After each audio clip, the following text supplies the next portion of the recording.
Mario Golf on N64 is Transfer Pak compatible with the Game Boy Color version, but there are some unfortunate, important details to note. Both the N64 and Game Boy Color versions of Mario Tennis and Mario Golf were developed by the same team, so it's easy to see the similarities. The console game is more of your standard sports experience, putting an emphasis on multiplayer, whereas the handheld version is an RPG. Instead of battling monsters to level up, you play tennis, and in this game, golf, to gain experience. Experience is then used to make you a better golfer by being able to hit the ball further or having greater control of your shots. In short, the handheld versions are actually really great games and are more fun than their console counterparts. It's important to understand the RPG nature of the handheld game because this becomes the focus of the Transfer Pak functionality. In the Game Boy game, the player decides to play as one of 4 human characters that are forgettable and nowhere near as cool as any Mushroom Kingdom character. There are 2 male and 2 female characters to choose from. They come with default names, but they can be changed if you want. Before the Transfer Pak can be used, you'll need to at least start a save file with one of these characters in the Game Boy game. And it isn't necessary, but it is highly recommended to play for a while to gain some levels. Okay, so now that you have save files established in the handheld game, go ahead and insert the cartridge into the Transfer Pak, connect it to the controller, and power on the console game. If done correctly, the player will be taken to the transfer screen.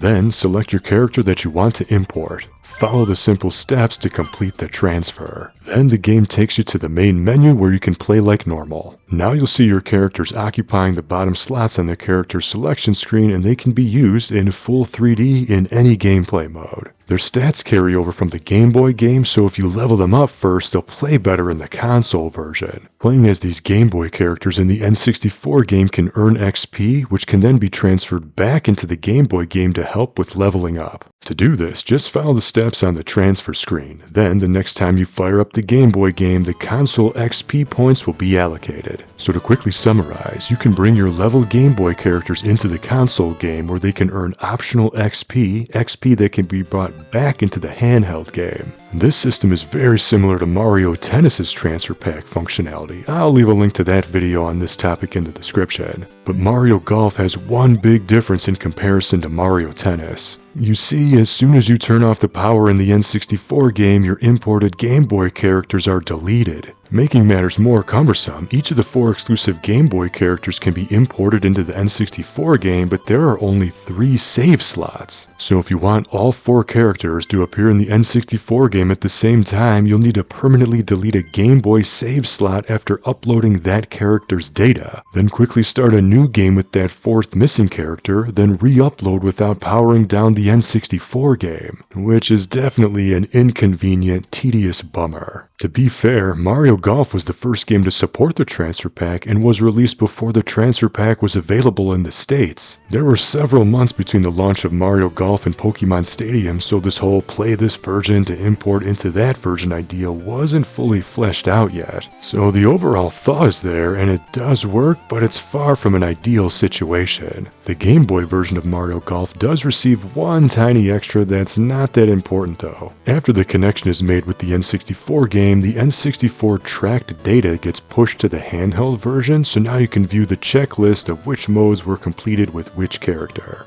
It isn't fun and doesn't exactly bring more entertainment to the experience, but at least some N64 data gets triggered in the Game Boy version, which didn't happen in Mario Tennis. But like Mario Tennis, if you upload a low-level character, they'll suck when played in the console game. So it's best to at least gain a handful of levels if you wanted to use the Game Boy exclusive characters in the N64 version with any sort of seriousness. Oh yeah, and these characters were omitted from the Switch Online version, again because it wouldn't make much sense to include them since A, they will be underpowered, and B, the player determines how their stats grow. So the Transfer Pak functionality is cool, and I appreciate the dedication of the developers to include this innovative feature, one that simply didn't exist before. But you sort of aren't missing anything too major if you never had the chance to play Mario Golf with the Transfer Pak, especially since the characters are removed from the console version each time you shut off the power. However, there is a workaround if you wanted to play as these GBC characters in the N64 game without a Transfer Pak or cartridge. There is a ROM hack available that has these 4 characters installed from the start. Just keep keep those expectations on the lower side since they don't stack up when compared against any Mario character.